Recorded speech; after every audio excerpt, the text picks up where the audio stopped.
After a successful season, Alex moved on to become the general manager of Ball State's television station, and Jeff Lobb joined Ashley as a new co-executive producer.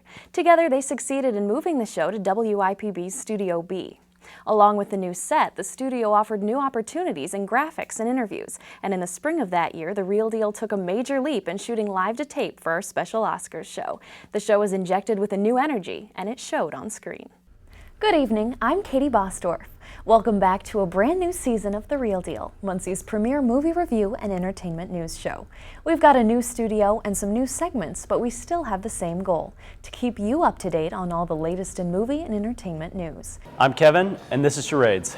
All right, I'm here with Katie. She's a freshman here at Ball State. Now, Katie, what we're going to do is we're going to give you a card. You're going to act out, and then me and Kevin are going to guess. You have 15 seconds to act it out, okay? Okay. Okay, pick a card. Any card. Any card. Any card. There you go. Good card. All right, now make sure we don't see it. Okay? All right, now you can act it out. You have 15 seconds starting now. Go. Crocodile Hunter. Big goes, mouth. Ernest goes to camp. Ernest goes to Waves. grocery store. Wave Runners. Wave Runners. That's a good movie. Yeah, I know. Wow. Isn't it great? All right. Well, your 15 seconds is up.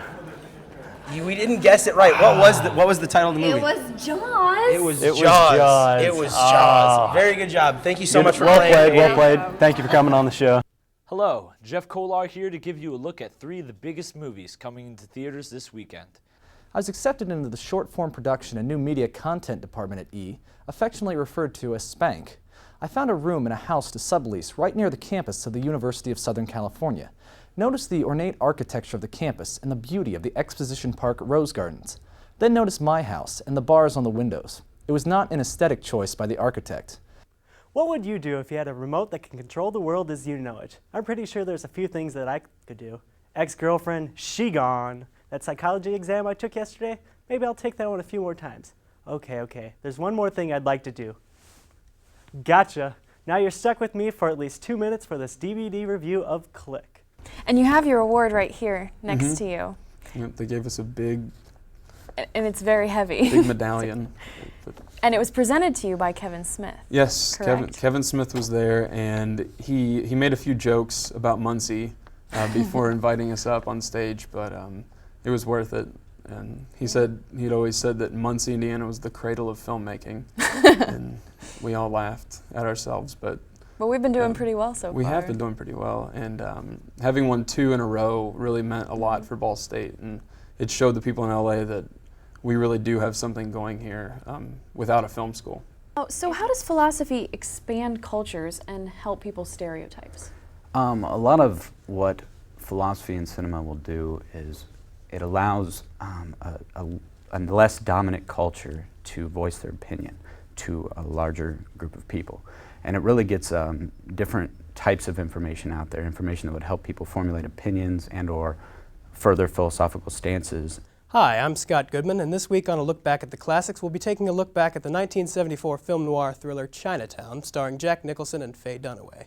With a nostalgic but simple music score, crisp direction, Oscar-winning performances, and a fantastic screenplay, Chinatown stands out today as a landmark in mystery, intrigue, and suspense. The film stands as a timeless tribute to a lost genre of film and represents what we love most about the movies. Good morning. I'm here at the apartment of our technical director, Katie Day, to commemorate the 6th season of 24.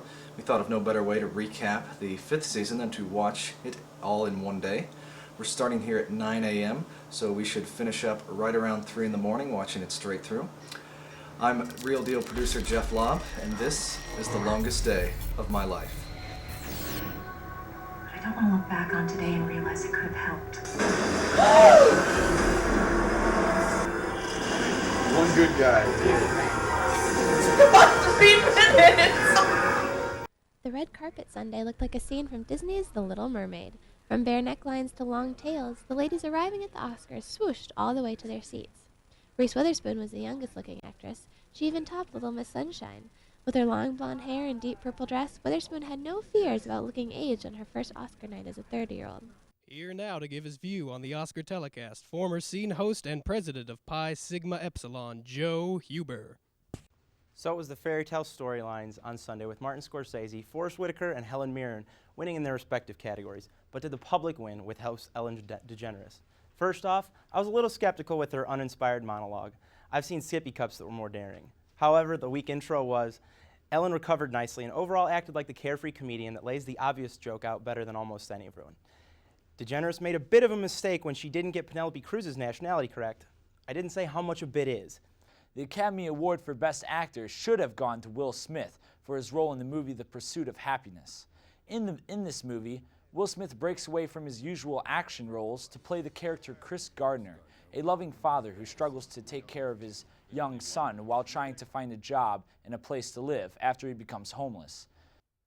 What if two revolutionary directors decided to make two short films and put them into one film?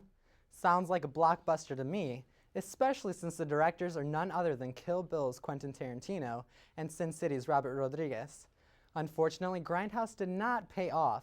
Its simple yet complex movies dragged on for so long, 3 hours to be exact, that I couldn't wait to get out of the movie theater. Oh, hi.